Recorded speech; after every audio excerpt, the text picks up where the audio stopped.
Hey guys, tonight we're descending somewhere few people ever dared to look. Not into a castle or battlefield, but into the echoing halls of a Victorian asylum. A place where the air stings your throat, the walls hum with muffled screams, and the line between order and madness has been scrubbed thin by bleach and despair. This is where you work. You're not a doctor or a patient. You're the cleaner, the invisible janitor of other people's nightmares. So before you get comfortable, take a moment to like the video and subscribe, but only if you genuinely enjoy what I do here. And let me know in the comments where you're tuning in from and what time it is for you. Now dim the lights, maybe put on a fan for that soft background hum, and let's ease into tonight's journey together. Congratulations, you've just woken up inside a Victorian asylum. The good news, you have a job.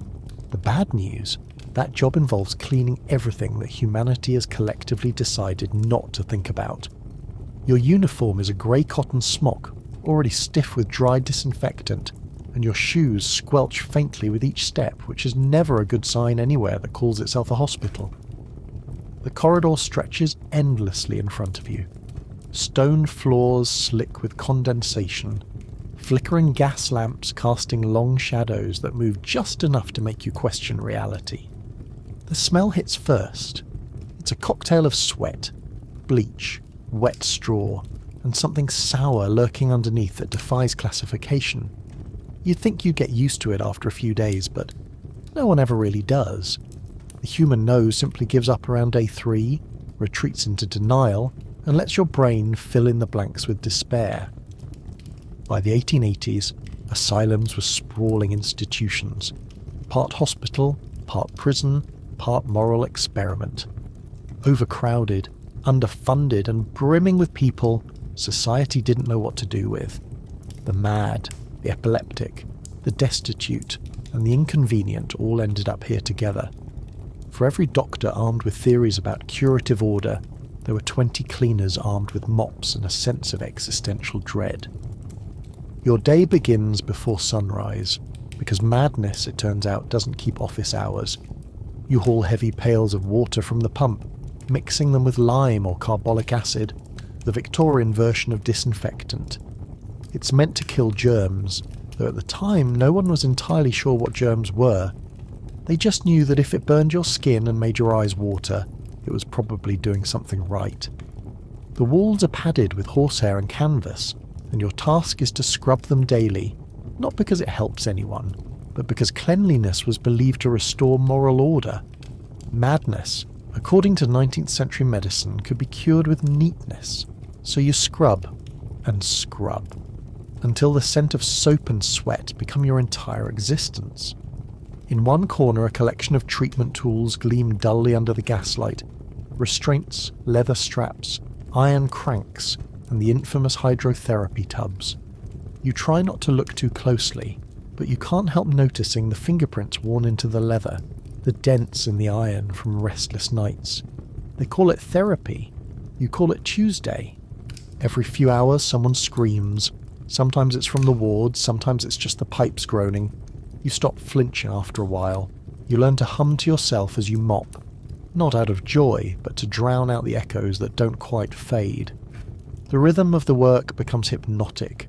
You dip, scrub, rinse, repeat, until your muscles ache and your fingers wrinkle like you've been soaking in regret. Historically, cleaners like you were exposed to more disease than the doctors themselves. Tuberculosis, typhus, cholera, all regular guests on your cleaning roster. In fact, many attendants didn't last more than a few years before coughing themselves into early graves. But the asylum had no shortage of replacements. Poverty guaranteed that someone else would always need the job. At mealtime, you sit in the staff hall with a bowl of something grey pretending to be stew. It smells faintly medicinal, and it's probably the same ladle that stirred patient rations earlier. You eat anyway. Hunger has no sense of taste. Around you, the other cleaners look hollow-eyed, their faces pale and raw from constant exposure to disinfectants.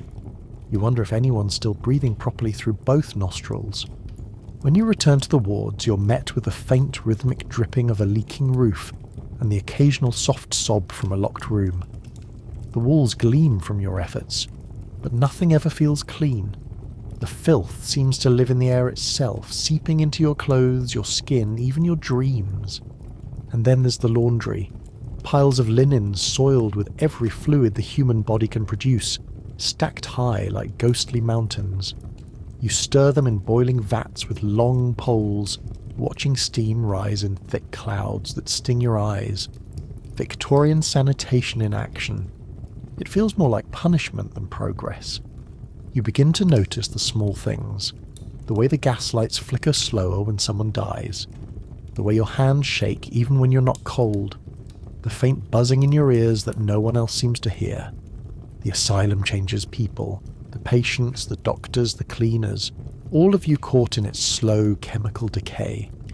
By the time night falls, you've stopped feeling your fingers. The stench of bleach clings to you like a ghost. You catch your reflection in a bucket of cloudy water, and for a moment you don't recognize the person staring back. Maybe it's the fumes, maybe it's fatigue, or maybe you've just been here too long. As you drag your mop back to the closet, a faint laughter echoes down the hallway. You freeze. It doesn't sound like a patient. It sounds like you. And that's when it hits you. The asylum doesn't just house madness. It breeds it.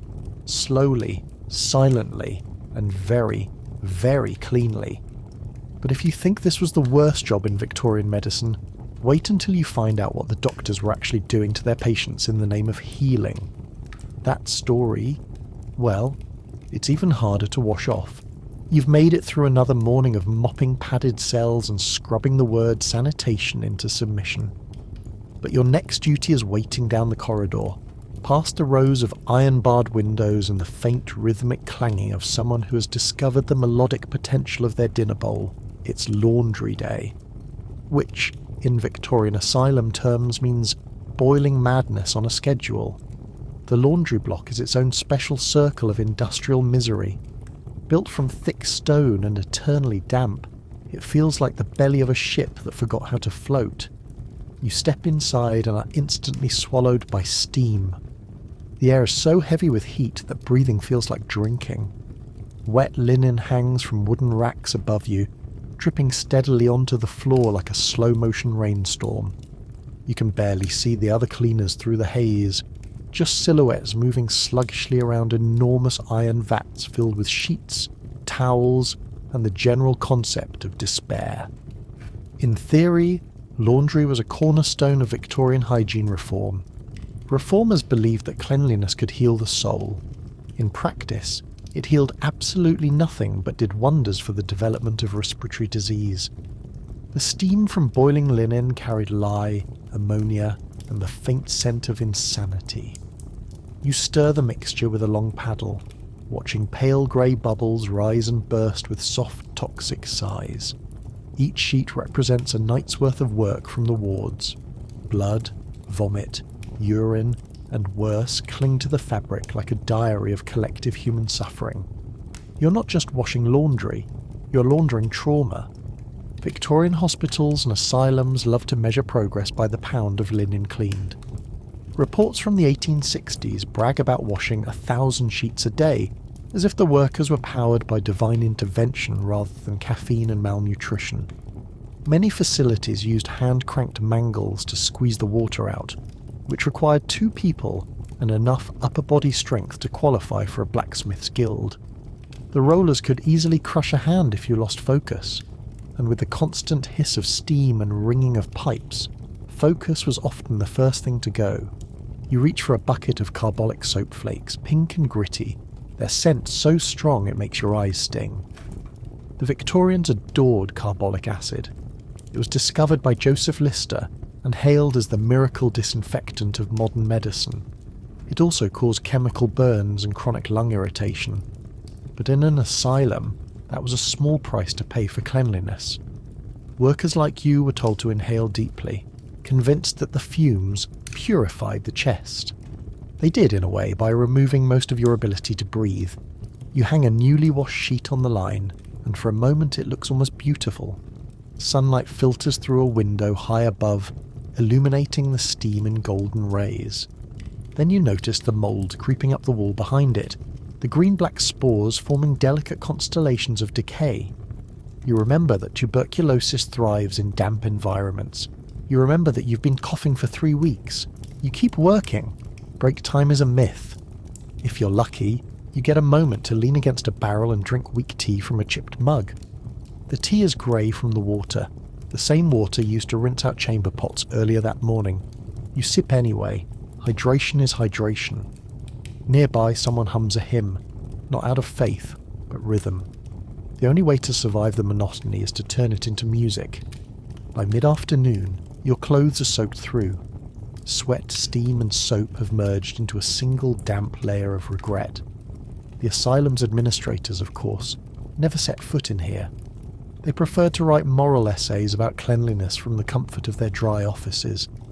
Cleanliness is next to godliness, they declared, while you were down here scrubbing mildew off divine punishment itself. Laundry wasn't just domestic work, it was moral labour. Reformers believed that washing away dirt symbolised washing away sin. Female patients were often assigned to the laundry as therapy. The logic was simple. Repetitive chores would restore mental order. The result was catastrophic. Many women worked themselves into breakdowns, scalded by boiling water or collapsing from exhaustion. In one 1877 report from Bedlam Hospital, attendants were instructed to keep the women cheerful by singing. The irony was that most couldn't breathe long enough to hit a note. You lift another bundle of wet sheets from the vat, your arms trembling. The cloth is heavy, smelling faintly of carbolic acid and misery. You feed it through the mangle with a partner, careful not to catch your fingers. The machine groans, metal grinding against metal, dripping warm water onto your boots. Outside, you hear the faint sound of church bells. It's Sunday. For most people, that means rest. For you, it means scrubbing the chapel pews after service because the chaplain refuses to preach in a room that smells earthly. And yet, despite it all, there's a rhythm to it. Dip, ring, hang, repeat. The repetition becomes a kind of survival mechanism, numbing you to the horror of your surroundings. Some cleaners even described feeling peaceful among the steam and noise, as if the endless motion kept darker thoughts at bay. But when the shift ends and the room finally quiets, the silence feels too large, too empty. The dripping water sounds like whispering. The air feels alive. You step outside for a breath of fresh air and are greeted instead by the asylum yard, a muddy expanse surrounded by high walls topped with broken glass. Patients shuffle in slow circles, attendants watch with glassy eyes, and somewhere in the distance a raven croaks from the chimney. The sky is grey and low, pressing down on everything. You wonder how long it would take for someone to notice if you simply walked out the gate. Then you remember there is no gate. Not for staff. Not really. When the whistle blows for evening, you trudge back through the corridors, past the kitchen where something unidentifiable is boiling, past the ward where the singing has turned to moaning. You feel the heat still clinging to your skin from the laundry room, a ghost of steam that follows you even in the cold. Your hands are raw, your nails cracked, your throat dry. But there's no time to rest. Tomorrow morning the vats will be full again.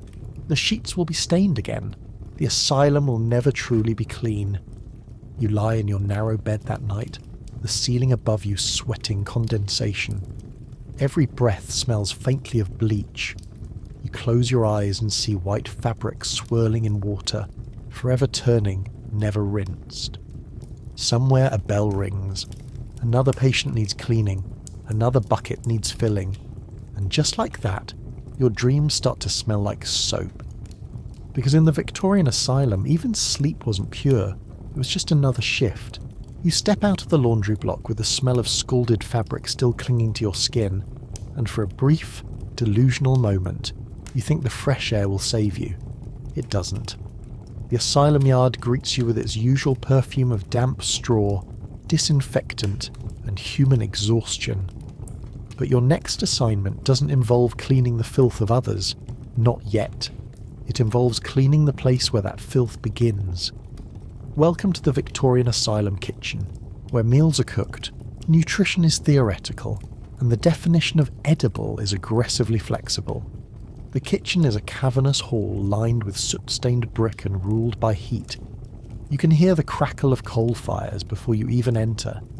Inside, the temperature sits comfortably between sauna and furnace. Steam billows from iron pots so enormous they could double as bathtubs, and perhaps once did. The air is thick with the smell of boiling oats, stale bread, and something vaguely resembling meat. Every surface glistens with grease, not from neglect, but from persistence. No matter how hard you scrub, the asylum's kitchen grease always comes back, like a haunting with a nutritional agenda. Victorian asylum menus were designed not for pleasure, but for efficiency. The poor, the sick, and the insane were all fed with the same logic as livestock: keep them alive at minimum cost. Official reports from the 1860s proudly list rations of gruel, suet pudding, and barley broth as sufficiently sustaining. These were served twice a day, in portions that would barely satisfy a hungry squirrel. Meat appeared occasionally, though meat was a generous term. Horse, offal, or whatever parts of the cow looked the least legally binding often made the cut. Everything was boiled. Frying was considered too indulgent for the unstable mind. You ladle out a bucket of grey stew, the kind of mixture that defies classification. It could be porridge, it could be punishment. Inside, you find a few lonely peas, a shred of gristle, and something that might once have been a potato. The smell is overwhelming, like a compost heap taking its final breath. As you stir, a scum of fat gathers on top, swirling hypnotically. Victorian doctors believed that plain, bland food was therapeutic. Strong flavours were thought to overstimulate the brain, potentially worsening insanity.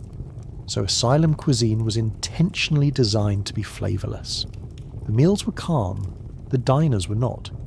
Feeding hundreds of patients was a logistical nightmare. Bread had to be baked daily in enormous brick ovens that turned the kitchen into a kiln. Flour dust coated every surface and clung to your sweat, turning you into a dough-covered spectre. Rats thrived here. You'd hear them scuttling behind the sacks of grain, bold enough to stroll across the counters while you were standing there. Some staff swore they learned to ignore them. Others swore they saw them carried away by cats twice their size. Victorian institutions never wasted food, and if a rat drowned in the flour barrel, you were expected to scoop it out and keep mixing. Meal distribution was an event all its own. Trays were stacked on iron trolleys and wheeled through the corridors, their contents sloshing like tidal waves of sludge. Cleaners like you were often roped into this ritual because no one else wanted to risk getting bitten. Patients ate under supervision in communal dining halls, long wooden tables lined with tin bowls and wooden spoons. The clatter of utensils was constant. You could tell how the day was going by the rhythm of the noise. Slow, steady clinks meant relative calm. Sudden silence meant someone was choking or throwing things. Both were common. Historical accounts describe patients eating with their hands, tearing bread into shreds, or refusing to eat altogether. Force-feeding became standard practice for those who resisted. It involved strapping the patient to a chair and inserting a tube through their nose or mouth. Milk or broth was then poured in, sometimes with a funnel, sometimes with unholy enthusiasm. You were expected to clean afterward, scrubbing away the residue of milk, tears, and moral superiority. The instruments used for feeding were washed with the same carbolic solution you used on chamber pots. Sanitation was theoretical. Compassion was optional. You notice the walls are coated with soot from decades of burning coal. The fire never stops, even at night, because the asylum runs on hot water and denial. Coal dust clings to your clothes until you look like a chimney sweep in training. Your lungs itch from the air. You cough into your sleeve and it comes away black. Many kitchen workers developed black lung, the same occupational disease found in miners. The only difference is that miners didn't also have to stir oatmeal for 12 hours straight. Occasionally something resembling dessert is served. Suet pudding, made from animal fat, flour, and a distant hope for joy. It's heavy enough to use as a building material. For patients showing violent tendencies, Doctors often prescribed a diet of plain rice water and toast until their spirits were subdued. The philosophy was simple. If flavour was stimulation, then tastelessness was control.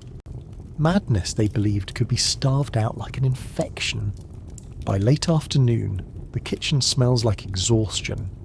You've washed pots the size of coffins, scrubbed greasy walls, and stacked hundreds of tin bowls until your arms tremble.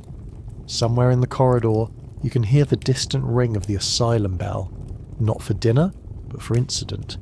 Someone has thrown a bowl, or someone has thrown themselves. It doesn't really matter which. You'll be cleaning it either way.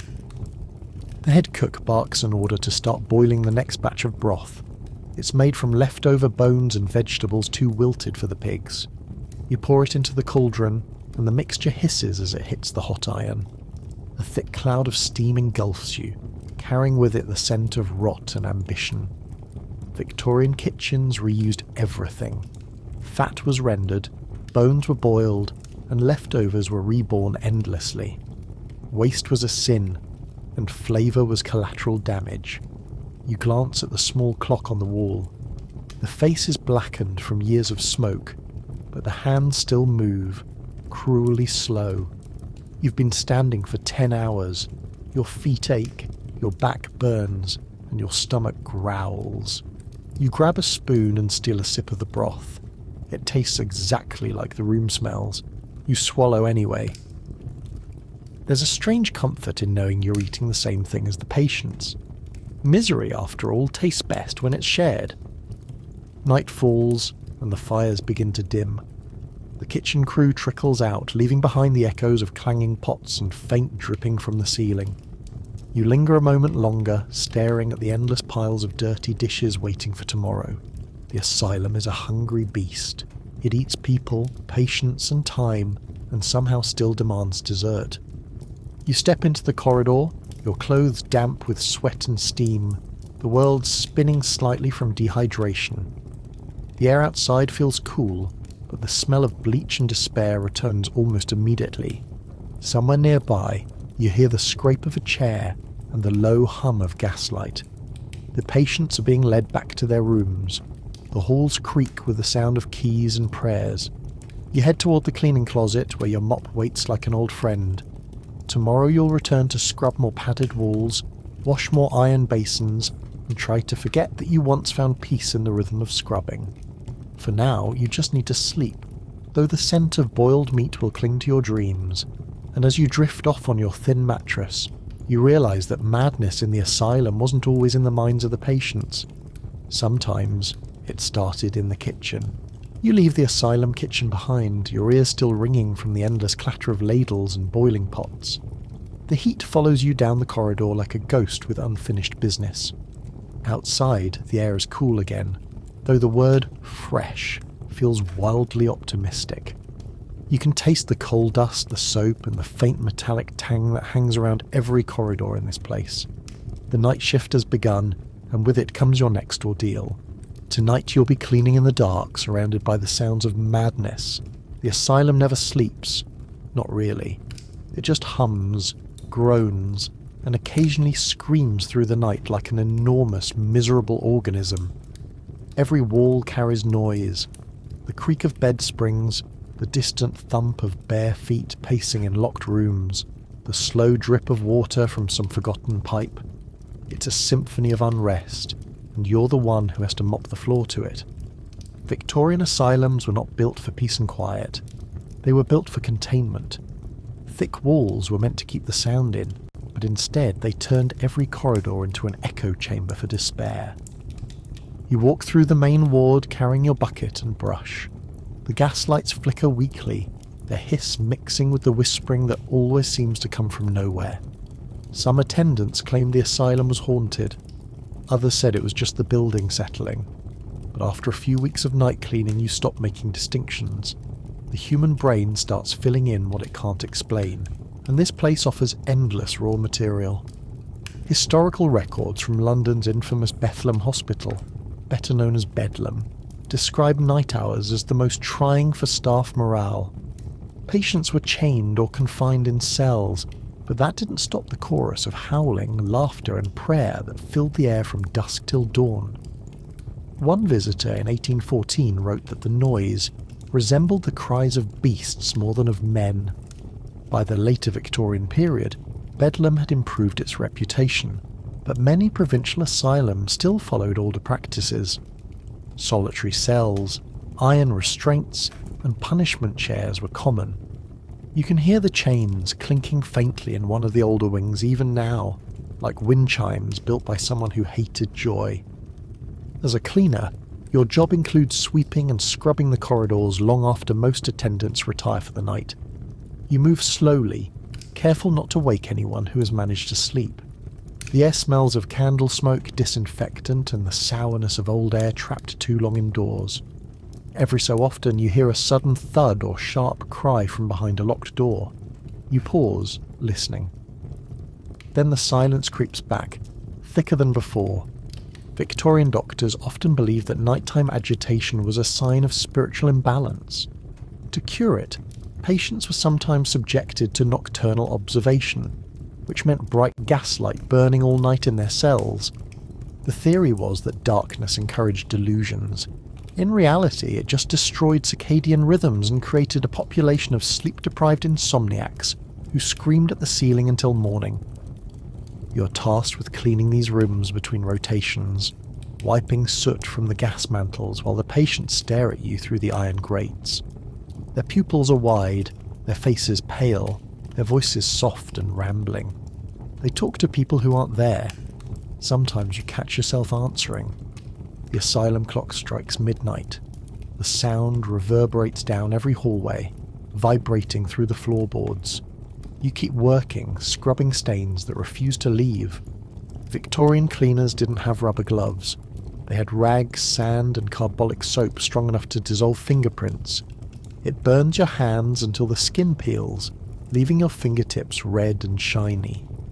You've seen attendants wrap their hands in bandages soaked in vinegar to dull the sting. It doesn't work. You do it anyway. One of the hardest parts of the night is the infirmary wing. This is where the quiet cases are kept, though the label is more hopeful than accurate.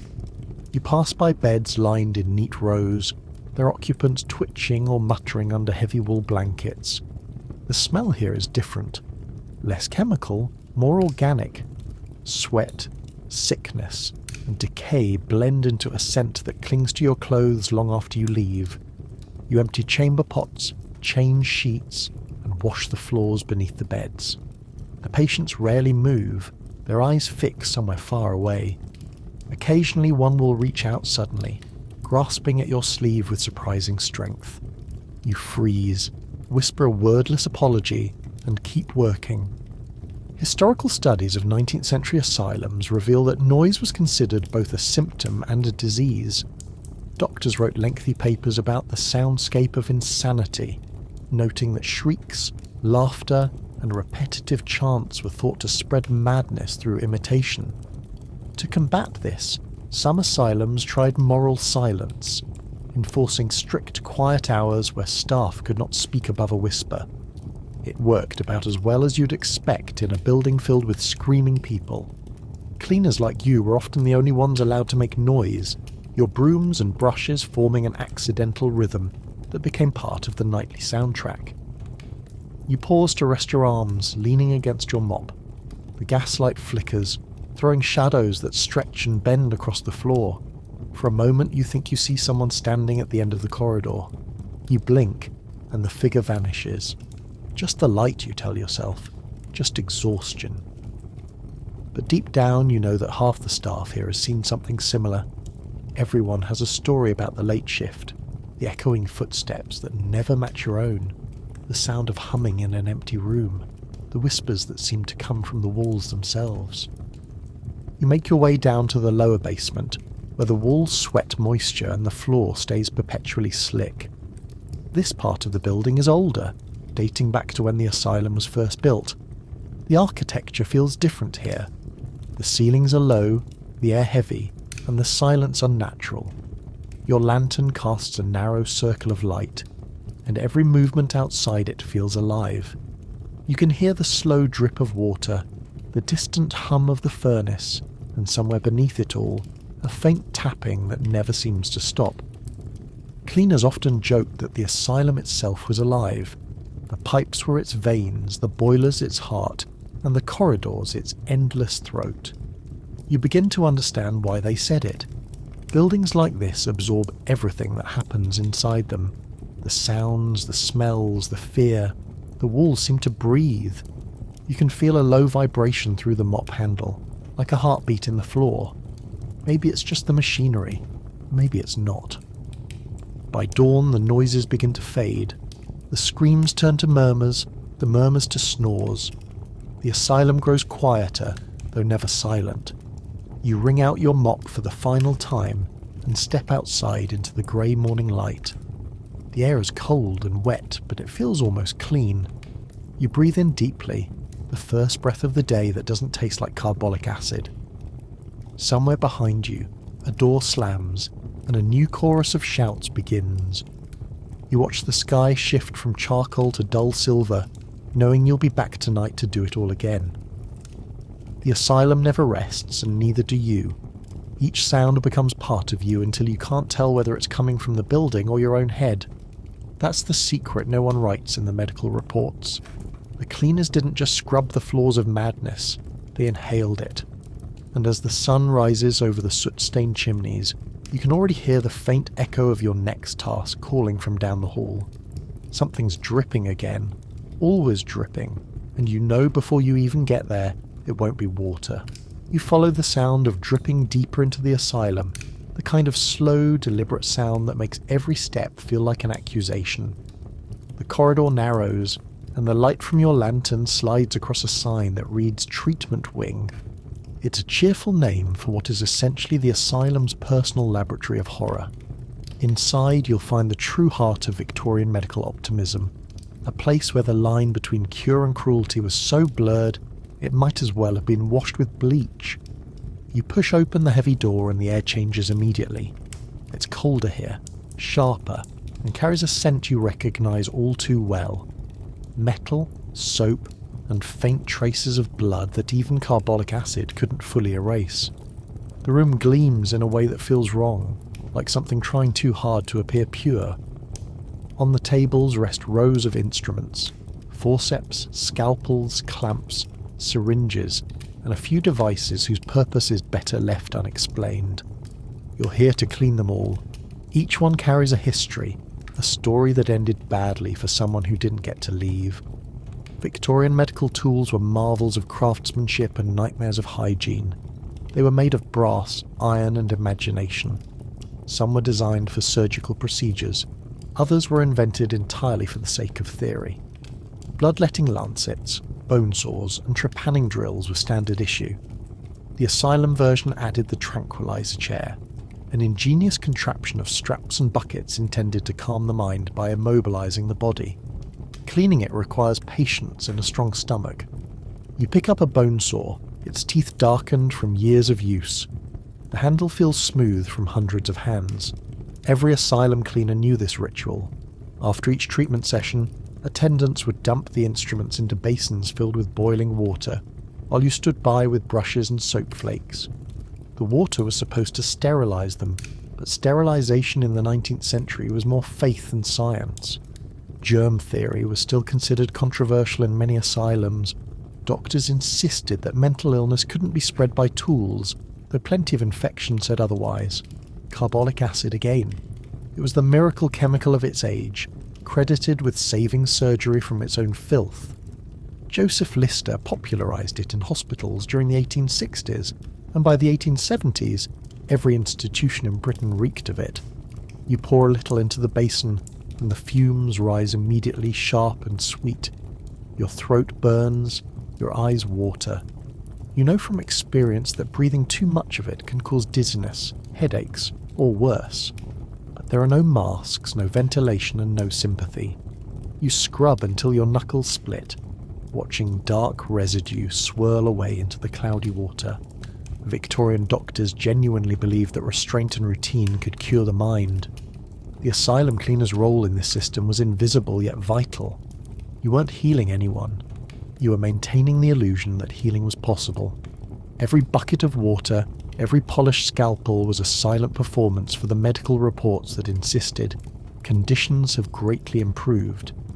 The truth was that most treatments had more in common with torture than therapy. Ice baths, isolation, electroconvulsive devices, and forced feeding tubes all left their marks. You cleaned those too. In one corner sits the hydrotherapy tub, an oversized coffin of cold water that was once hailed as revolutionary. Patients were submerged for hours, even days, under the belief that it soothed overactive nerves. The practice was so popular that some asylums built entire hydro wards, complete with attendants to monitor the temperature and ensure no one drowned. You have to scrub the tub inside and out, removing the faint mineral ring that forms where hope evaporates. The smell of mildew mixes with the sting of acid, a scent that never quite leaves your hands no matter how long you wash. There's a small cabinet labelled medical apparatus. Inside are rows of glass jars filled with mysterious fluids. One holds leeches, another mercury ointment, used to treat everything from melancholia to syphilis. You handle each jar carefully, though the corks are loose and the labels faded. Mercury poisoning was common among doctors and cleaners alike. It caused trembling hands, slurred speech, and memory loss. Symptoms that, ironically, looked very much like madness.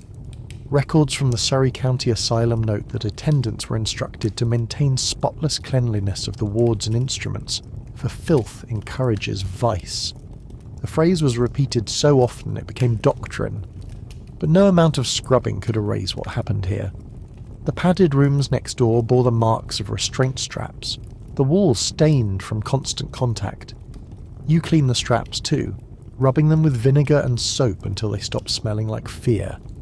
Then you hang them to dry, neat and orderly, as if morality were measured by leather polish. You can't help but notice the detail in everything. The instruments are beautiful in their precision. Victorian craftsmanship was exquisite, even when applied to cruelty. The handles are engraved with floral patterns, initials, and dates. Some are still wrapped in velvet cases lined with red silk, the kind of presentation fit for jewellery. It's almost elegant if you ignore what they were used for. The Victorians loved the aesthetic of science, the theatre of progress. They believed suffering looked noble under good lighting. Every few hours a doctor wanders through inspecting the room like a curator admiring his collection. He nods approvingly at your work but doesn't meet your eyes. Cleaners were rarely acknowledged. Your job was to make everything disappear. The stains, the smell, the evidence. When the administrators wrote their annual reports to Parliament, they praised the improved sanitary conditions and the moral upliftment of patients. They never mentioned the people who made it possible. You pause to wipe your forehead. The lantern light glints off the surgical trays, and for a moment the whole room looks like a reflection pool made of glass and pain. You can see your face distorted in the metal, warped and shiny. You look older than you should. Everyone here does. The constant exposure to chemicals, the sleepless nights, the endless scrubbing, it all leaves its mark. Your hands have become maps of scars. Your nails are permanently stained white from soap. You used to think you could leave this place one day. Now you're not sure where it ends and you begin. The instruments are finally clean, lined up in perfect rows. They gleam like trophies, silent and patient. Tomorrow they'll be used again, and the cycle will repeat. You douse the basins, wipe the tables, and extinguish the lamps. The room sinks into darkness, except for the faint glow from a single window high above. Outside, the fog rolls across the asylum grounds, swallowing the chimneys and walls until it feels like you're floating in some grey sea of forgotten science. You step back into the corridor, the smell of carbolic acid following you like a second shadow. The halls are quieter now, but you know the noise never truly stops. Somewhere above, you can hear the faint rattle of chains, the groan of pipes, and the low hum of the boiler keeping the place alive. You pass a row of closed doors, each marked with a brass plaque. Observation room, restraint ward, mortuary. You'll clean them all eventually. There's no end to the work, only rotation. When you finally reach the stairwell, your hands tremble slightly, maybe from the chemicals, maybe from something else. You grip the rail, cold and slick beneath your fingers, and look up toward the faint gaslight flickering at the top.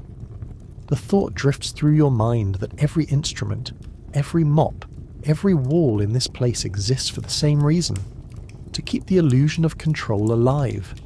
The patients aren't the only ones losing their grip. The asylum eats everyone, slowly, silently, until all that remains is routine.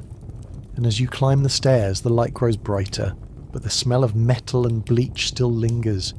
It never really leaves. Not from the air, not from your hands, not from your mind. Because in a Victorian asylum, the tools might be clean, but nothing else ever was. You climb the stairwell, your legs trembling from exhaustion, and the smell of metal still clinging to your skin. The lantern's glow follows you upward until you reach a corridor you've avoided whenever possible. It's quieter here. Too quiet. No screams, no laughter, not even the usual hum of gaslight. The sign on the wall reads "Ward of Silence." You've arrived at the solitary cells, the part of the asylum designed to fix minds by breaking them completely. The hallway feels colder than the rest of the building. The stone walls sweat moisture, and your footsteps echo longer than they should, as if the space itself is trying to remember you. Each cell door has a small viewing hatch, just big enough for an eye. You've looked through them before, though never for long. What you see inside tends to stay with you. The air smells of damp wool, mildew, and something faintly metallic. It's the scent of people who have been alone for too long. Victorian asylums loved isolation. Doctors believed it calmed the mind by removing external stimuli. In reality, it was sensory deprivation disguised as therapy. The solitary rooms were small, barely 6 feet by 10, with stone walls, a straw mattress, and a bucket for company. Windows were narrow slits too high to reach, letting in just enough light to remind you that the outside world still existed. Patients could be kept here for days, weeks, or even months, depending on how long it took them to stop resisting. The cleaner's job was to keep the rooms orderly and pure, though purity was hard to define in a space built for despair. You push open the first door, the hinges groan, and the smell hits you like a wave.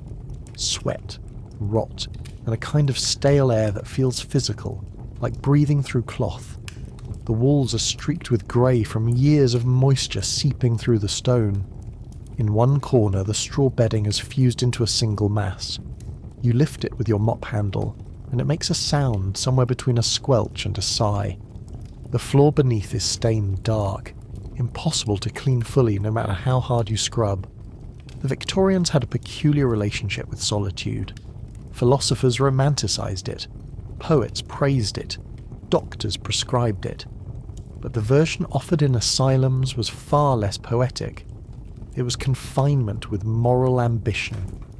Patients were told that silence and stillness would restore balance to their souls. Instead, it stripped away their sanity layer by layer. Records from the Lincoln Asylum in 1845 describe patients reduced to docility through quiet reflection. The report fails to mention that reflection often meant rocking in a corner until consciousness blurred. You scrub the floor in circular motions, the sound echoing off the walls. The rhythmic slosh of the mop almost sounds like breathing. Some attendants swear they can hear whispers in these rooms when they work alone. You've heard them too, though you never tell anyone. The human brain fills silence with ghosts, and this place provides plenty of silence to work with. Every few cells you find carvings on the walls, scratched initials, tally marks, and crude drawings. Some are faint, others deep enough to catch grime. The administrators call it vandalism. You think of it as evidence that someone once existed here. In a few cells you find fragments of objects left behind. A torn button, a bent spoon, a scrap of paper with ink long faded. Each piece feels like an artifact from a forgotten civilization that just happened to live 30 feet below a garden. Historical accounts tell of the strong room, a notorious feature of many Victorian asylums. It was a reinforced cell designed for the most violent and refractory patients. Walls were lined with thick planks, iron rings fixed to the floor for restraints. You've cleaned it twice. The smell of iron never leaves. The chains rattle even when no one's inside, probably from drafts, but your mind prefers not to dwell on details. Some cleaners claim to hear knocking from behind the walls. The official explanation was rats. It's always rats, even when the rhythm sounds distinctly like pleading. Your tools are simple: a bucket, a brush, a block of yellow soap, and a rag for wiping walls. The soap smells faintly of tallow, and it sticks to your hands long after you rinse it off. You sweep the straw, mop the floor, and scrub the wooden door until it shines under the lantern. The water turns grey, then black. You empty it into the drain at the end of the hall, watching it swirl away like evidence. You wonder where all of it goes. Probably the same place everything else in the asylum goes. Somewhere out of sight, where no one asks questions. Some nights a doctor or matron will walk through to inspect your work. They rarely stay long. The silence unsettles them too. They nod curtly, remind you that cleanliness is part of moral treatment, and leave. You imagine the reports they'll write later. The solitary wards remain in good order. You can almost hear the scratch of their pens as you mop up another puddle that doesn't smell like water. The truth is, isolation wasn't just for punishment. It was a management tool. Victorian asylums were overcrowded to the point of absurdity. Some housed over 1,000 patients with only a handful of attendants. Solitary cells doubled as storage when needed. People disappeared into them for weeks simply because there was nowhere else to put them. The system worked because no one looked too closely. The doctors kept their numbers, the attendants kept their silence, and you kept everything clean. You take a moment to rest, leaning against your mop handle. The lantern light catches the moisture on the walls, turning them into mirrors of condensation. You can see your reflection in hundreds of droplets, distorted and shifting. For a second, it feels like the walls are watching you back. The air feels thicker now, the silence heavier. You start humming under your breath, just to remind yourself that sound still exists. The echo comes back a half second later, softer, like someone humming along. When you finish, you close the door and move to the next cell. Each one looks the same, small, grey, featureless, yet each feels different. The temperature changes from room to room. Some are freezing, others strangely warm. You notice faint scorch marks near one of the floor drains. Someone must have burned something here, though fire isn't supposed to happen in a locked cell. You decide not to ask. By the time you reach the end of the corridor, your hands ache from scrubbing. The bucket is nearly black with grime. You pour it out into the yard drain, the water steaming slightly in the cold air. The night wind carries a faint sound from the main ward above you. A scream or laughter. It's impossible to tell. The line between the two has always been thin here. Victorian reformers truly believed that silence could cure madness. They wrote pamphlets about it, built entire institutions around it. But silence, real silence, does strange things to people. It slows the heartbeat, distorts time, and amplifies every small sound until your own breathing feels like thunder. You've worked here long enough to know that silence doesn't heal. It corrodes. It seeps into your mind until you start hearing things that aren't there. Until you start whispering back. You lock the final door, the key cold in your hand. The corridor behind you stretches into darkness, each step echoing too loudly. You tell yourself it's just the building settling again. Just the wind. Just the echo of your own footsteps. But when you turn the corner, you could swear you hear a voice. Soft, quiet, and strangely familiar. You keep walking, clutching your lantern, its light trembling in rhythm with your heartbeat. The air grows warmer as you near the main corridor again. You can hear the low murmur of attendants changing shifts, the faint clang of the boiler starting up for the morning. The asylum is waking. You've survived another night among the silent. Still, as you leave the ward of silence behind, the ringing in your ears doesn't fade. It follows you down the hallway like a ghost made of air. You start to wonder if silence ever really ends here, or if it simply waits for someone else to clean it. and by the time you reach the next wing you realise the sound of dripping has started again, steady and rhythmic, somewhere just out of sight. You already know where you're headed next. The drains always need cleaning. The drains have been calling for hours, that slow rhythmic dripping that always seems to echo from nowhere specific. You follow it down another corridor, past the locked wards and the flickering gas lights, until the smell hits you first. Thick, earthy, sour. You've reached the asylum's underbelly, where all the filth, madness and mystery of the upper floors finally meets gravity. Welcome to the Victorian sewer system, the part of the asylum that nobody ever wrote about, mostly because it was difficult to describe anything while gagging. Every asylum had one, a labyrinth of tunnels running beneath the wards, designed to carry away water, waste, and occasionally optimism. When the Victorians first built these institutions, they called them self-sustaining sanitary marvels.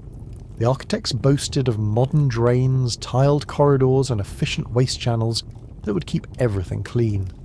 In practice, those pipes clogged constantly, leaked unpredictably, and reeked like sin on a summer afternoon. And when they did, it wasn't a doctor or an attendant who climbed down to fix them. It was you. You hold your lantern low as you descend the narrow staircase. The light glistens on damp stone. The air gets thicker, warmer, and wetter with every step. You can hear the faint sound of water rushing somewhere below, though it's not the comforting kind of sound. It's the kind that suggests things are moving that shouldn't be.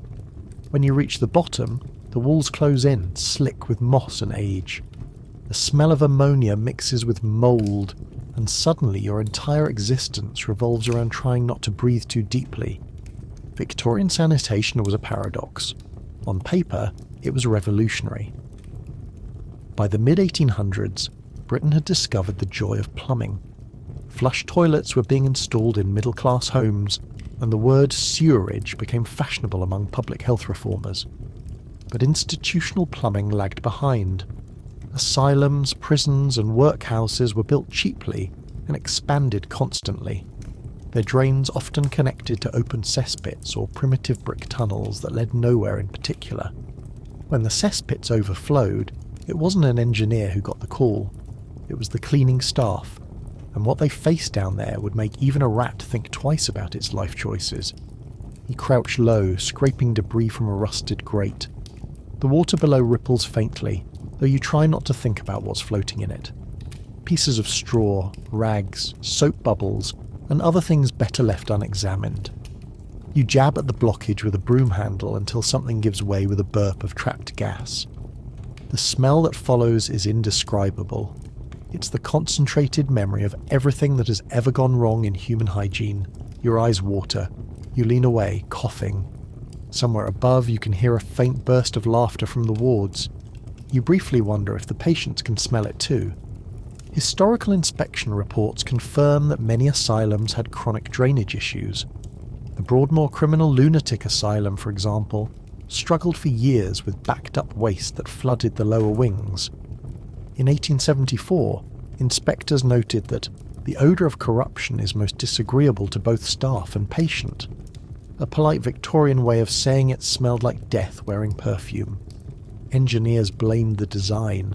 Administrators blamed the weather. Cleaners, meanwhile, developed a 1,000-yard stare and an intimate understanding of what not to touch with bare hands. You wade through ankle-deep muck to reach another drain cover.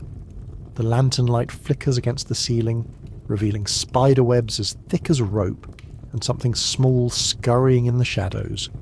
Rats thrive down here. Huge, sleek ones that live on kitchen scraps and whatever trickles through the pipes. In the 1890s, an entire clean-up crew at Colney Hatch Asylum reported being bitten while clearing the drains. Rabies was always a concern, though the hospital administration preferred to call such incidents unfortunate occupational mishaps. You find the main drain channel, a brick-lined trench that runs beneath the building like a vein. Water trickles through it sluggishly, carrying with it all the filth of the upper floors, laundry runoff, kitchen waste, spilled disinfectant, and everything emptied from the chamber pots. The Victorians believed carbolic acid could neutralise almost anything. They were half right. It masked the smell long enough for you to stop caring. You pour in a ladle of it anyway, the liquid hissing as it hits the surface. The gas stings your throat. Your hands are already raw from scrubbing, but now they begin to itch. The Victorians were obsessed with the idea that cleanliness prevented moral decay. The sewer represented the opposite: chaos, disease, and everything the polite world wanted to forget. Reformers wrote about the Great Stink of 1858, when London's Thames turned into a bubbling cauldron of rot. That very crisis led to the construction of a modern sewers across the city. But outside London, especially in rural asylums, sanitation remained a guessing game. Engineers designed systems they didn't fully understand, and cleaners paid the price for every miscalculation. You spot a rusted pipe leaking steadily from above.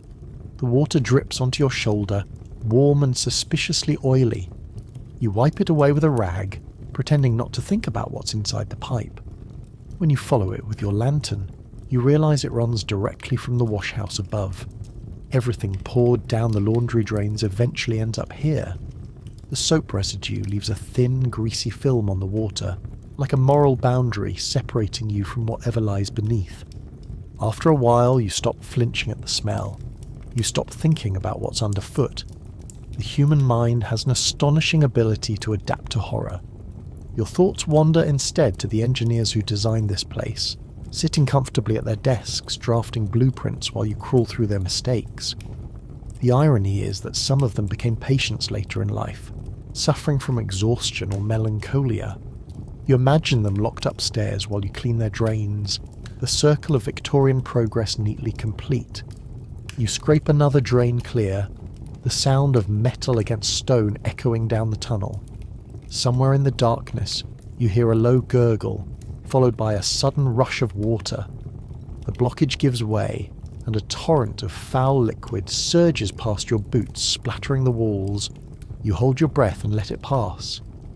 When the current slows, you can hear faint whispers again. Or maybe it's just the sound of the air moving through the pipes. Either way, you're not staying to find out. As you climb back toward the main corridor, you can feel the weight of the asylum above you. Hundreds of people sleeping, screaming, or dreaming in their beds, while the filth of their lives flows quietly below. It's strange to think that no one ever sees this part of the building. It's invisible, but essential. The same could be said of the people who clean it. You emerge from the stairwell covered in grime, your clothes damp and your lungs burning. The first breath of open air feels like a gift, though it carries its own familiar scent of bleach and dust. You set the lantern down and pour a bucket of fresh water over your boots. The runoff runs brown, then grey, then finally clear. Almost.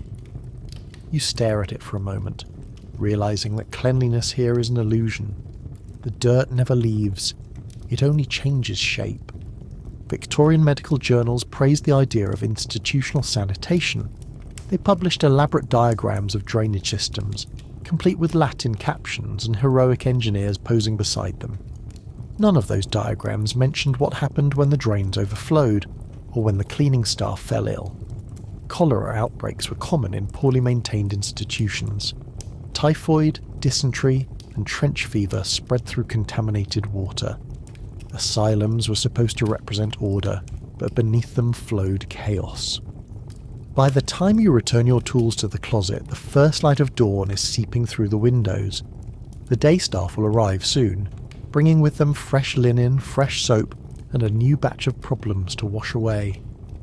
You rub your hands together, the skin cracked and sore. The smell of sewage still clinging no matter how hard you scrub. The asylum's drains might be empty for now, but you know they're never really clean.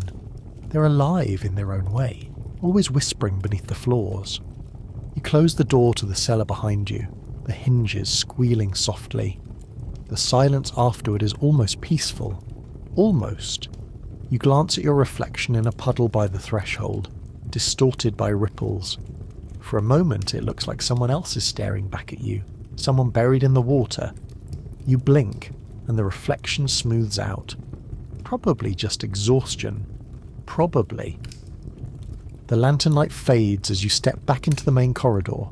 Above you the pipes rattle, carrying the morning's first flush of water toward the drains below. You listen for a second, the steady flow echoing faintly like applause. You smile at the thought. In a place like this, even the drains have stories to tell. You return from the cellar smelling like a forgotten bog, your lungs coated with the scent of Victorian engineering, but there's no rest waiting for you, not in this building. The next task comes before your hands even dry. It's time to make the beds. A simple phrase that anywhere else would sound harmless. But inside an asylum, it's a full-scale exercise in futility, biology, and mild psychological warfare. The ward smells of damp linen, sweat, and a strange sweetness that clings to everything. The morning sun slants through barred windows, turning dust into glittering clouds. Rows of iron bed frames stretch across the floor, each holding a straw mattress that wheezes when touched. Some are flattened from years of use, others lumpy from hasty repairs. You've made beds before, but never ones that look like they could exhale. Victorian asylums prided themselves on order, every sheet tucked, every blanket folded, every pillow aligned. It wasn't just cleanliness, it was control. Doctors believed that a well-made bed reflected a well-made mind. Disorder in the sheets suggested disorder of the soul, so you make them perfectly. Or as perfectly as you can, while knowing that within hours they'll be soaked in sweat, tears, or worse. The patients rarely stayed still, and the beds rarely stayed clean. You start with the mattresses.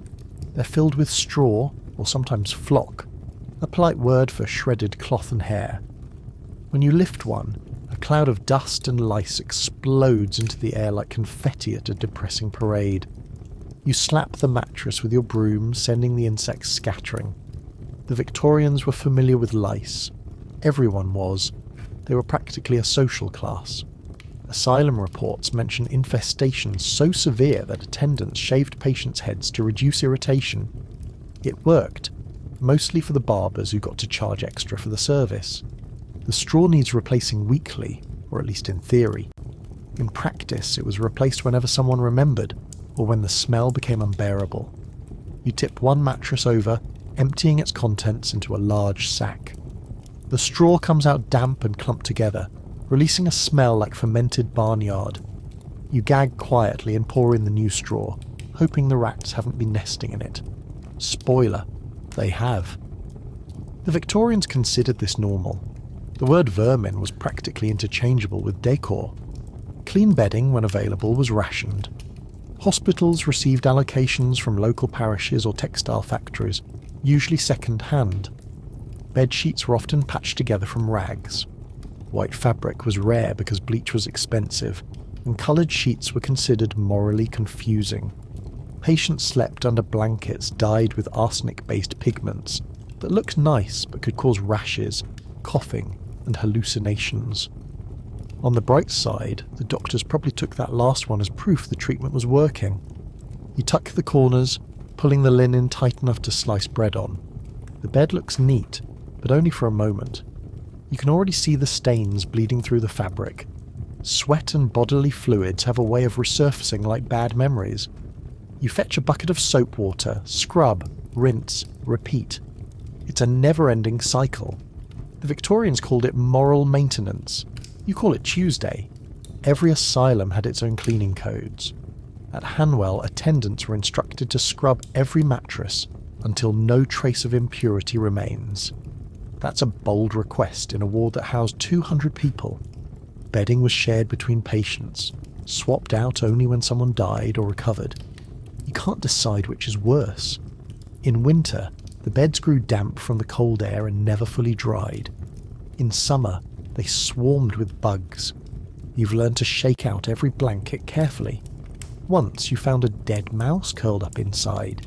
You gave it a respectful funeral down the laundry chute. The bed frames are iron, painted black and always cold. The paint peels away in places, revealing rust underneath.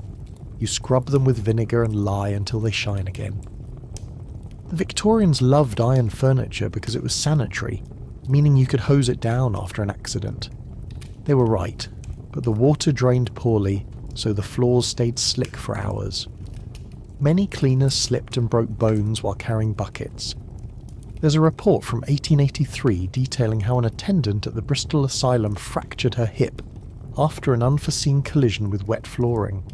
She was given half pay for a week and told to avoid future haste. You pause to stretch your back.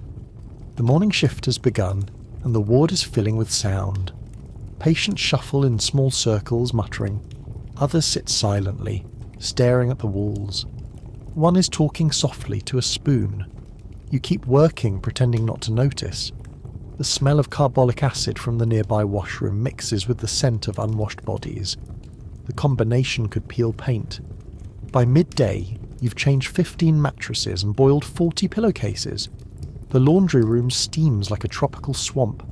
Sheets are soaked in lye, wrung out, then hung to dry near the furnace.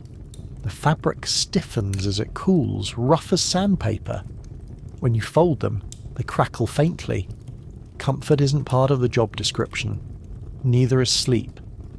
Victorian hygiene manuals insisted that proper bedding could prevent insanity. A 19th century text titled The Sanitary Conditions of Institutions claimed that clean linen refreshes the mind and pacifies the soul. It also claimed that airing out blankets weekly reduces the miasma of melancholy. You'd laugh if your lungs weren't already half full of that exact miasma. The truth was that the beds served more as decoration than comfort. They were proof of order to visiting inspectors, evidence that the asylum functioned as a moral machine. You grab a new pillow and fluff it once. The feathers puff up, releasing another small blizzard of dust and dander. Pillows were a luxury item. Most patients slept on folded cloth or straw-filled sacks. Those lucky enough to get real feathers usually inherited them from the infirmary, where the previous owner had stopped breathing. You put that thought aside and move on to the next bed. The day drags on. Your fingers are pruned from scrubbing, your arms heavy from lifting.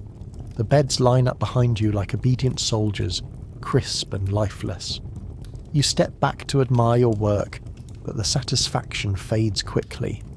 You know what will happen by morning. The patients will thrash through the night, the straw will flatten, and the sheets will wrinkle again. The cycle resets with the same grim precision as the asylum clock. Outside, the sky darkens. The gaslights flicker on, casting long shadows across the room. You collect your tools, the smell of soap still clinging to your hands. The beds look peaceful now, lined up in neat rows under the dim glow.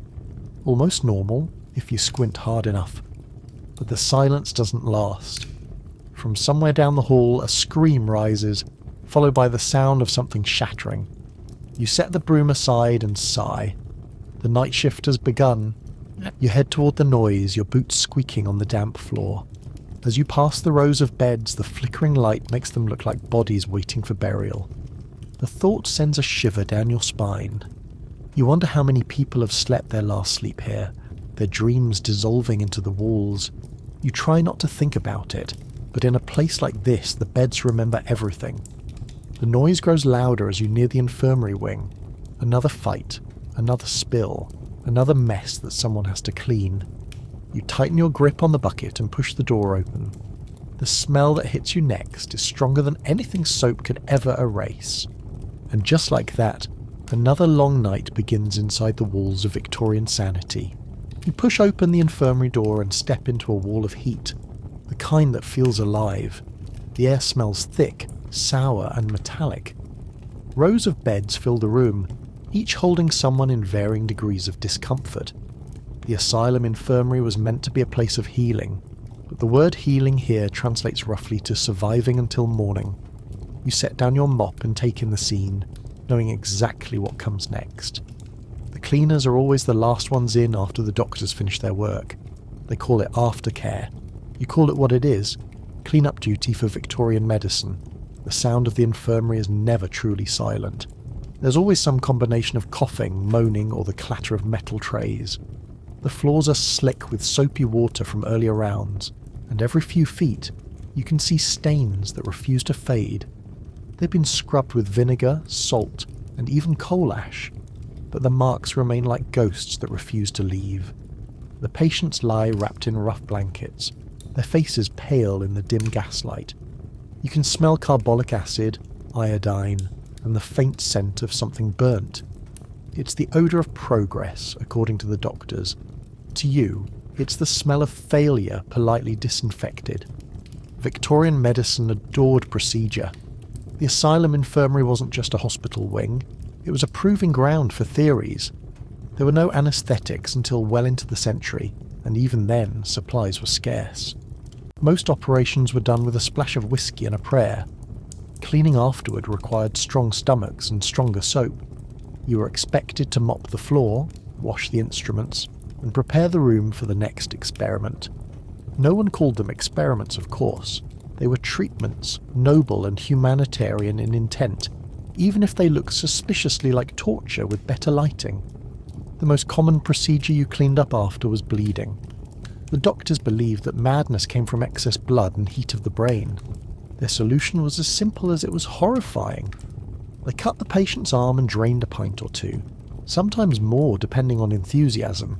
The floors would be slick for hours afterward, and you'd have to scrub them clean before it dried. They used linen rags to wipe the instruments, and you boiled those later in a copper pot until the smell drove everyone from the room. Leeches were also a favourite. Hundreds of them kept in jars used for balancing humours. You hated those jars more than anything else. Every few days you had to rinse them out and feed the leeches bits of liver to keep them alive. Sometimes they escaped, clinging to your hands or arms. You learned to keep a steady expression while prying one off with a spoon. No one screamed in the asylum without reason, but leeches tested your limits. Amputations were rare but not unheard of. The doctors here didn't specialise in surgery, but infection was common, and limbs were expendable. You remember how they placed buckets beside the bed, how the attendants held the patient down. There was a saw, a basin, a towel, and silence broken only by the sound of teeth grinding through pain. Afterward, it was your turn. You washed the tools with carbolic acid and water, knowing it barely helped. Germ theory was still considered radical in many places. Some surgeons still wiped their hands on their coats and called it tradition. In the corner sits a cabinet labelled therapeutic implements. Inside are some of the most bizarre contraptions ever imagined by people claiming to help. There's the rotational chair, designed by Erasmus Darwin, where patients were strapped in and spun rapidly to rebalance the nervous system. There's the tranquilizer chair, a favourite of American asylums, which immobilised patients for hours at a time. You've cleaned both after use, wiping down leather straps and metal fittings. The smell of sweat, fear, and disinfectant clings to them permanently. The doctors swear it works. You're not convinced. Electrotherapy arrived later in the century, bringing with it new promises and new burns. The equipment was crude: batteries, wires, and copper plates. The goal was to jolt patients into better moods. Sometimes it worked. Sometimes it stopped their hearts. The aftermath was yours to handle, cleaning the singed cloths and removing the scorched smell that lingered in the air. The Victorians worshipped electricity as proof of progress. You couldn't help noticing that every advancement left another stain to scrub. One of the strangest treatments you've witnessed is the cold bath. Patients were immersed in icy water for hours to shock the nervous system into calmness. They shook uncontrollably, teeth chattering, skin turning blue. When it was over, you were called to empty the tub and refill it. The water would be cloudy, dotted with hair and soap scum. You poured it down the drain, watching the steam curl upward like a ghost leaving the body. The doctors praised the results. The patients stopped screaming, though not always for the right reasons. Records from institutions like Broadmoor and Bedlam describe the infirmary in glowing terms. Reports boast of modern cleanliness and excellent sanitary provisions. The reality was filth barely kept in check.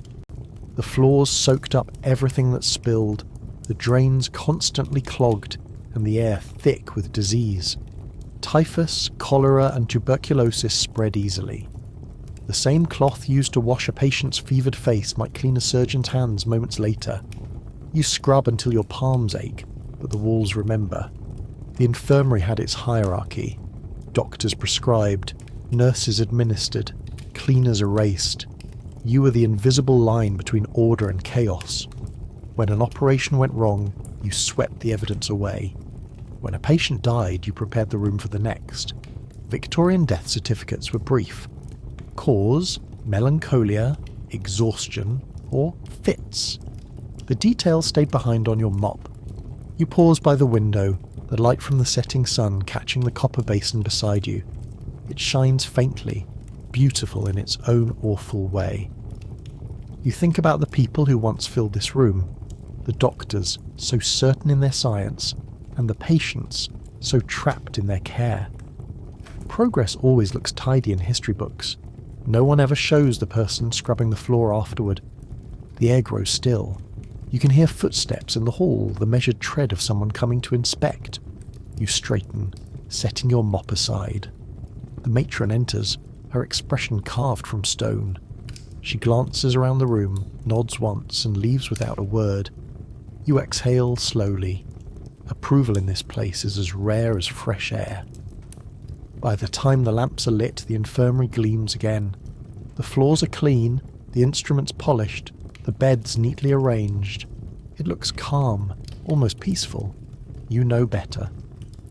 Beneath that shine lies the residue of everything this place refuses to admit. The smell of iron never fully leaves.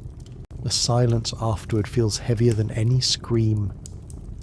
You close the cabinet, wash your hands in a basin of cold water, and step into the corridor. Your reflection wavers in the puddles underfoot. You can't tell if it's the gaslight or your imagination, but for a second you look like one of the patients, hollow-eyed, tired, and far too familiar with pain. The next shift is already calling. There's another ward to clean, another mess waiting in the shadows. You take one last look at the infirmary, the faint scent of antiseptic hanging in the air. In the records, it will be described as immaculate, but you'll remember it for what it really was. A room where science met desperation, and cleanliness tried its best to keep up. You pick up your lantern and head toward the next wing, the sound of your footsteps swallowed by the echoing hall. Somewhere ahead, water drips steadily into a bucket. Another leak. Another day. Another layer of madness to mop away. You follow the corridor toward the far end of the asylum where the light fades and the air thickens. The floor beneath your boots feels uneven, damp, as though the building itself is tired of holding up so much misery. You know this section well. It is the punishment wing. Officially it's called the disciplinary ward, but no one uses that name except inspectors, and they never stay long. The rest of you just call it what it is. The cells for breaking spirits and testing the limits of bleach. The smell announces itself before the room does.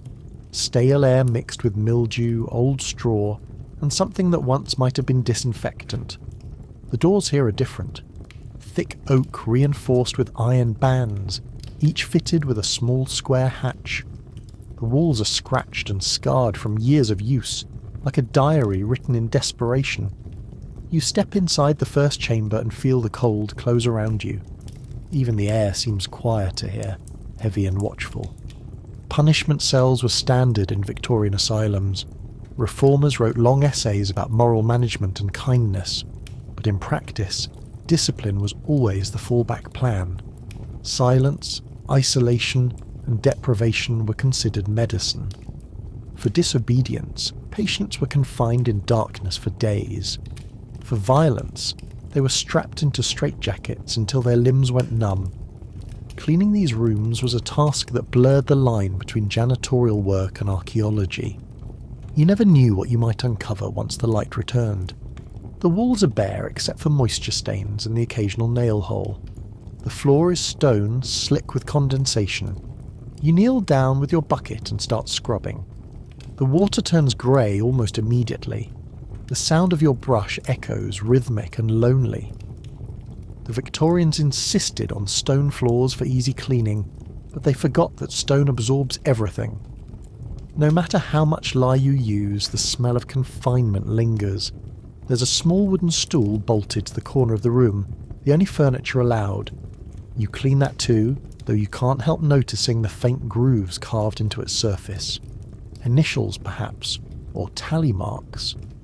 Records show that patients were sometimes locked in these cells for as long as 2 weeks. They were given bread, water, and something called soothing reflection. The idea was that silence would calm their minds. More often, it simply made them forget how to speak. The Victorians loved structure. There was a punishment for every kind of disturbance. Refusing food could lead to forced feeding. Speaking out of turn meant solitary confinement. Breaking furniture earned you time in restraints. It was discipline disguised as therapy.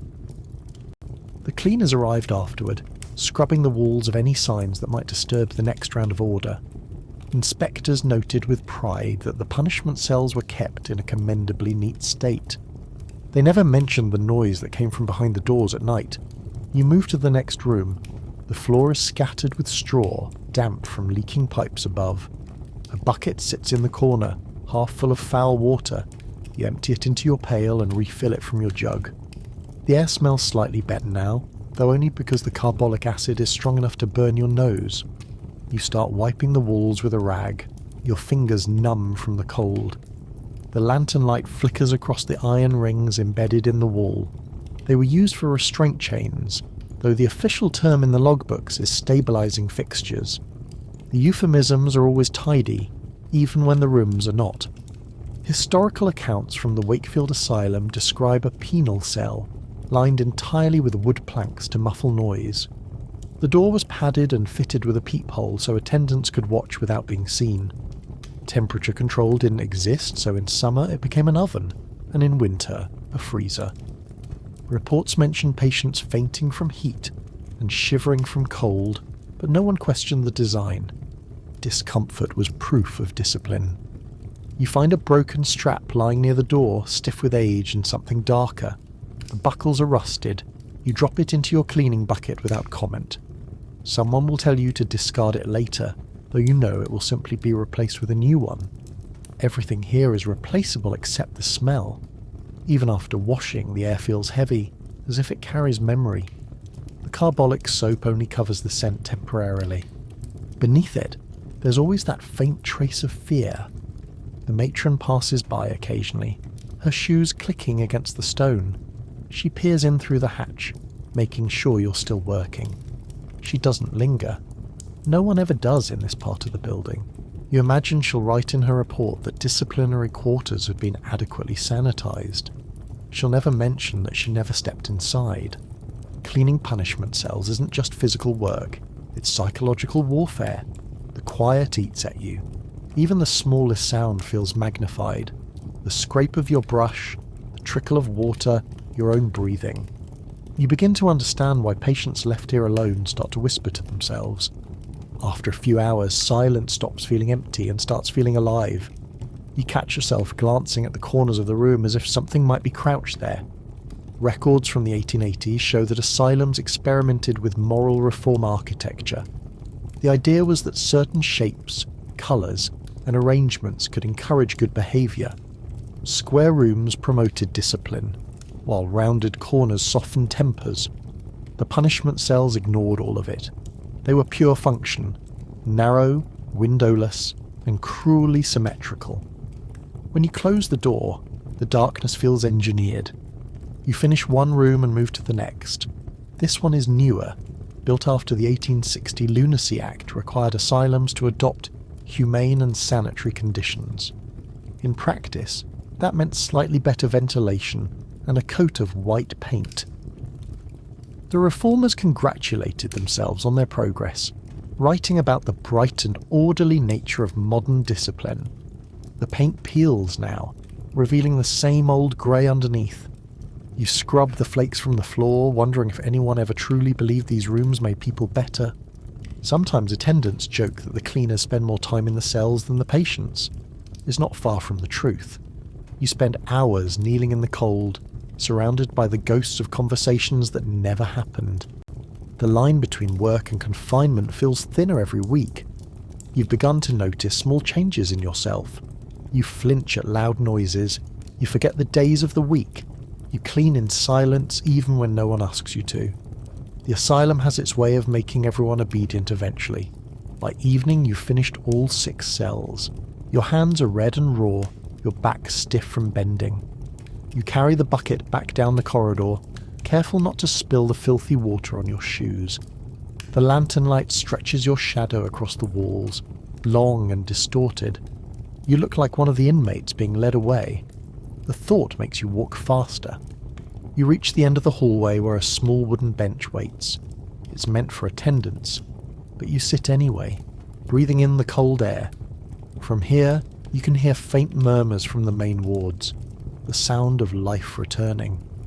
Up here in the punishment wing, everything feels suspended, like the world forgot this place exists. You close your eyes for a moment, but the silence presses too hard. It's not peace. It's the sound of something holding its breath. When you finally stand, your legs tremble. You pick up the bucket and start walking back toward the main corridor. Behind you, the air stirs. Just a draft, you tell yourself. Just the wind moving through old cracks. Still, you don't look back. No one ever lingers near the punishment cells after dark. Even the walls here seem to know too much. As you return to the brighter halls, the noise of the asylum greets you like a strange kind of relief. The echoes of voices, the shuffle of feet, even the occasional laughter. You never thought you'd be grateful for chaos, but in a place like this, noise means life. You set your bucket down, wash your hands, and watch the water swirl down the drain. It carries away the dirt, the soap, and the memories, at least for now. The night bell rings somewhere above you. Another shift beginning. Another corridor to clean. The asylum doesn't rest, and neither do you. You light your next lantern and head toward the stairwell, already wondering what new mess awaits. The smell of lye follows you, sharp and familiar, and the thought crosses your mind that maybe, just maybe, you're starting to smell like the building itself. The main corridor smells wrong tonight. Not bad exactly, but heavy in a way that makes you feel like you're breathing through fabric. The punishment cells are behind you now, yet the air still tastes of iron and old wood. You've learned that the smell of the asylum never really fades, it just changes costume. Sometimes it wears soap, sometimes bleach, sometimes a strange sweetness that means the drains are leaking again. Tonight, though, it's something else, something that clings to the walls themselves. It's your next job, cleaning the air. The Victorians feared smell more than almost anything. They called it miasma, the invisible vapour that carried disease. To breathe a foul odour was to invite death directly into your lungs. Reformers wrote essays about it, city councils held debates about it, and doctors built their careers chasing it out of buildings. Asylums were no exception. Every ward had to be well-aired, every corridor sweetened. The problem was that none of this actually removed bacteria, because the Victorians didn't believe in germs yet. They believed in stink. So instead of disinfecting the air, you perfumed it. And you, unfortunately, are in charge of making madness smell respectable. Your first tool is a vinegar rag. You wave it through the hallways to purify the atmosphere. The acidic scent stings your nose, but it's considered healthier than whatever came before. Next, you fill shallow pans with chloride of lime, the Victorian all-purpose deodorizer. It bubbles and fizzes, releasing choking white fumes that make your eyes water. The matrons insist it keeps everyone from getting sick. The cleaners joke that it just kills everything slowly enough to be respectable. The asylum windows are tall but useless. They barely open, and when they do, the air that comes in smells like coal smoke and manure. You open one anyway. A cold draft snakes down the corridor, stirring dust from the cracks in the floorboards. You can see the particles glittering in the lamplight. They look beautiful, until you remember that half of it is probably skin. Victorian buildings were always shedding their occupants. Doctors loved to record measurements about air. In annual reports, they wrote proudly that the wards contain 800 cubic feet of air per inmate. No one questioned how exactly air was divided or recycled. Many asylums used giant ventilators powered by hand cranks or steam engines. Theoretically, they circulated fresh air throughout the building. In reality, they mostly redistributed the smell. If the infirmary reeked of infection, you could count on catching a whiff of it in the laundry by noon. You learn to tell time by scent. You carry a bucket of coal to the fireplaces. In theory, warmth helps circulate the air. In practice, it just adds another flavour to the bouquet of decay. The smoke curls upward, leaving soot on the walls. The chimney breathes unevenly, coughing clouds of ash that settle on your clothes. You wipe your hands on your apron and add more coal anyway. If the fire dies, the temperature drops and the damp creeps in. Damp walls grow mould, and mould breeds complaint. In the Victorian hierarchy of sin, complaint ranked just below madness. Every few weeks, inspectors visit the asylum to judge the air.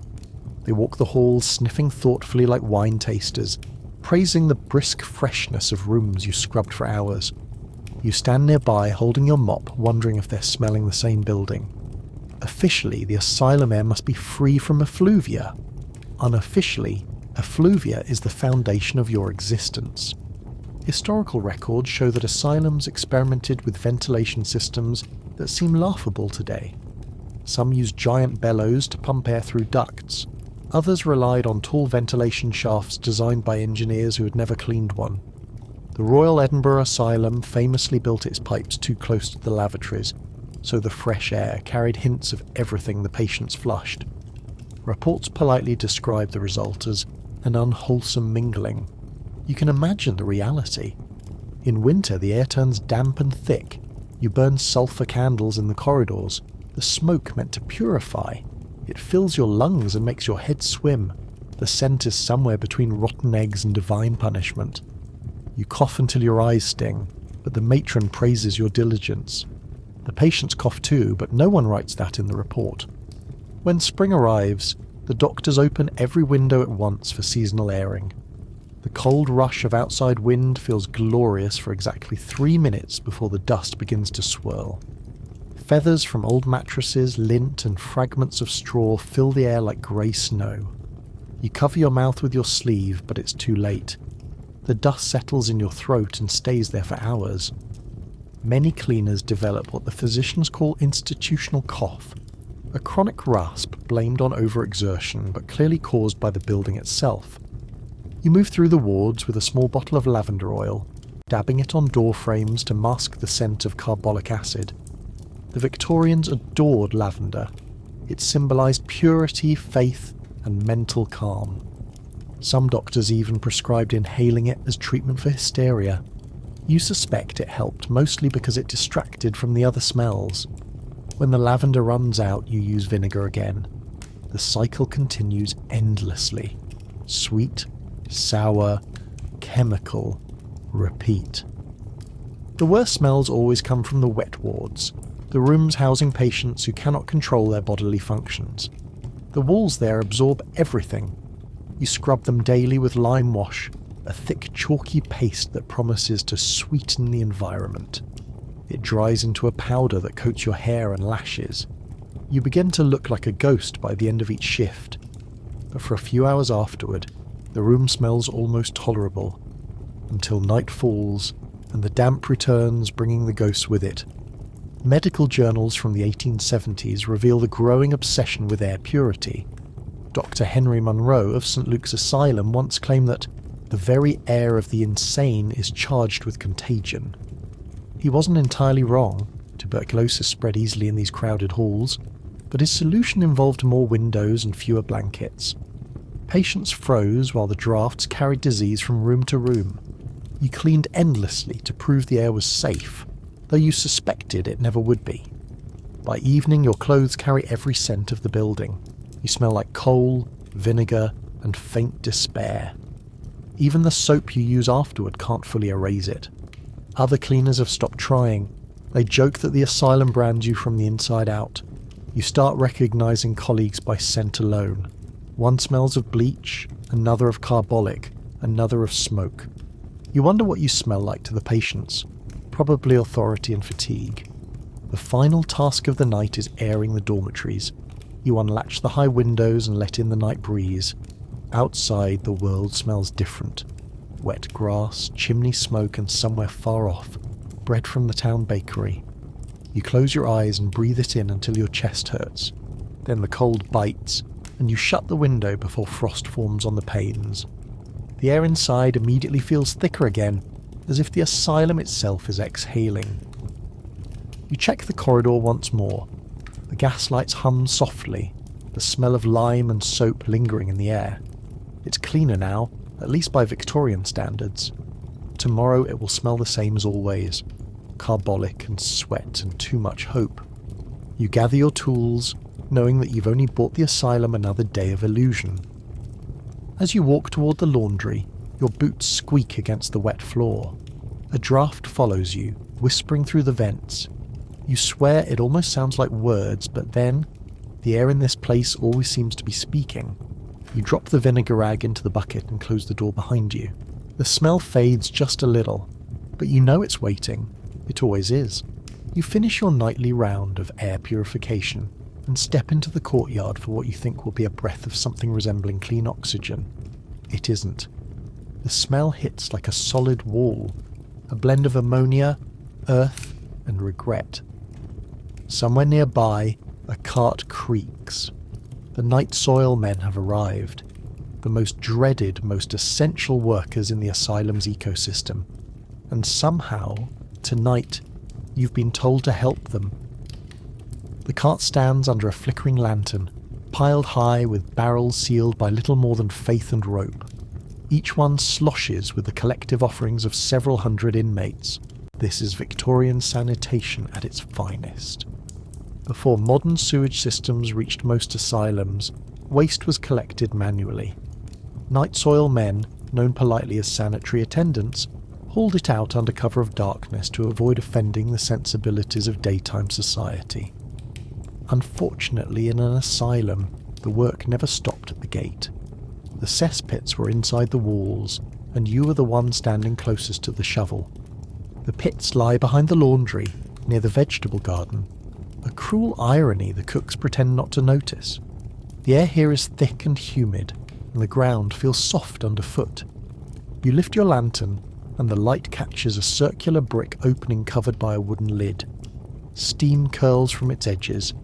You glance at the night soil men, their faces wrapped in cloth, their expressions unreadable. One nods. It's time to open it. The lid comes free with a wet sucking sound, releasing a gust of air so potent it could stun an ox. You step back instinctively, but there's nowhere to go. The stench of centuries surges upward, mixing decay, disinfectant and despair. Victorian reformers spoke often about the dignity of labour. They clearly never tried this kind. You clamp your mouth shut and breathe through your nose, which helps absolutely nothing. Night soil work was one of the least respected jobs in the 19th century, but it was vital. Without regular emptying, cesspits overflowed, leaking into walls, cellars, and even drinking water. Entire asylums were known to smell so strongly of ammonia that visitors fainted during tours. Reports from Colney Hatch Asylum describe persistent offensive vapours that no amount of lime could disguise. Doctors blamed the plumbing. The cleaners knew better. Plumbing was a luxury. You had buckets. You and the men begin scooping with long-handled pails, pouring the contents into barrels lined with straw. The consistency is indescribable, though it moves like something alive. You can hear the faint bubbling below, as if the pit itself resents being disturbed. Historically, many of these cesspits were 10 or 12 feet deep, lined with brick, and designed to decompose waste naturally. The Victorians called it night soil fermentation. You call it alchemy of the unholy sort. By the light of the lantern you can see the layers inside the pit, darker near the top, paler near the bottom. It's a geological timeline of human misery. You try not to imagine how long it's been accumulating. Some pits were only emptied once every few years, others when complaints became impossible to ignore. You dump another scoop into the barrel, and something that might have been a rat surfaces briefly before sinking again. To make the air healthier, you toss in powdered lime. It hisses like something alive. The Victorians swore by lime for everything: deodorant, disinfectant, insecticide. It bleached away the evidence and replaced one deadly chemical with another. You cough as the fumes rise, the scent so sharp it burns your throat. Your eyes water, and for a moment the night spins slightly. You steady yourself against the wall. The night soil men barely notice. They've been doing this for years, immune to both nausea and pity. As the barrels fill, they seal them with wooden lids and load them onto the cart. In the old days, the waste was sold to farmers as fertilizer, pure and useful for agricultural purposes. The circle of Victorian life was efficient if not poetic. Some asylums even used their own waste to fertilize gardens that fed the inmates, creating an economy of insanity and vegetables. You recall eating turnip stew last week and decide not to think about it. By midnight the pit is nearly empty. You can hear the faint dripping from the sides as the liquid level drops. The men replace the lid and shovel dirt over it to sweeten the ground. You pour buckets of water across the area, hoping it dilutes the smell. It doesn't. The air tastes like lime and failure. You stand there breathing heavily, sweat mixing with the grime on your face. The lantern light turns everything a sickly yellow. Victorian sanitation theory was both brilliant and absurd. They understood the need for cleanliness but not the mechanics of disease. They fought cholera with perfume and typhus with prayer. In 1848, the first Public Health Act demanded better waste management in cities, but institutions lagged behind. The poor, the criminal, and the insane were considered outside the reach of reform. As long as the smell stayed behind closed doors, society pretended not to notice. You think of the doctors asleep in their quarters above, breathing the same air filtered through the same walls. You wonder if they realise how much they depend on the people they never acknowledge. Without the cleaners, the attendants, and the night soil men, the asylum would drown in its own filth. You grip the handle of your shovel tighter, feeling the weight of invisible work. History remembers doctors. It forgets the ones who kept them from sinking. The men nod to you, their faces streaked with soot and sweat. They load the last barrel and wheel it toward the gate. You follow them part way, the sound of their boots squelching in rhythm with the creak of the cart. Beyond the walls, they'll dump the waste into a larger pit outside town, where it will continue to bubble quietly until the next collection. Some nights, when the wind is right, you can smell it from your bed. You linger in the courtyard a moment longer. The stars above look faint and distant, blurred by fog and smoke from the chimneys. You think about how the Victorians saw progress as a straight line, from filth to purity, from madness to order. But standing here, you realise it's more of a circle. Everything rises, falls, and eventually comes back again, smelling slightly worse each time. When you finally return inside, the warmth of the corridor feels almost pleasant.